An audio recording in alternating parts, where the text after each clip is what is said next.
Welcome back, ladies and gentlemen, to another episode of Heavy Metal Music Theory. What you just heard right there, poorly played on acoustic guitar, I might add, is one of the main parts to the Metallica song, Master of Puppets. Now, as you all know, Metallica is one of the greatest heavy metal bands ever, and I think it's pretty certain that their song Master of Puppets is probably also one of the greatest heavy metal songs ever written.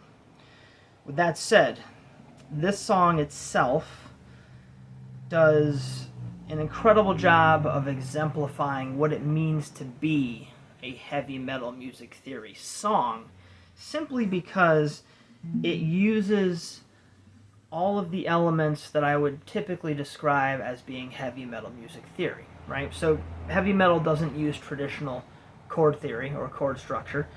Heavy metal riffs, which are just repetitive patterns, themes, if you will, are made up of single notes, one after the next, right? And it's the intervals between those notes that give it its signature sound in conjunction with the rhythms being used. So with the song Master of Puppets, we're loosely grounded in E minor, right? Because it's Metallica and it's rock and roll. We're using, at any one given time for this riff, we're using every single note except the F. The F comes in on the next section. But in terms of the section I played at the beginning, you literally have every note of the string known as the 6-string E going down chromatically, okay?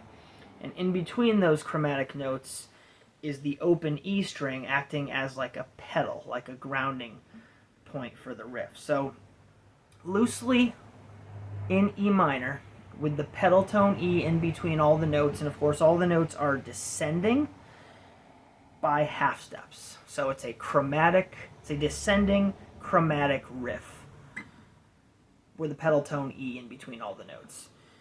Is there any better example of a heavy metal song? Right?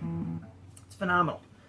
And just so if anyone wants to know, that doesn't already know, to get that true Master of Puppets guitar sound, you have your treble, your mid, and your bass on your amp. If you cut that mid down and turn it all the way off, you'll be able to kind of better get that Metallica Master of Puppets guitar tone. Alright guys, that's all I got for you for this one. Master of Puppets, Metallica. We'll see you for the next one. Thanks.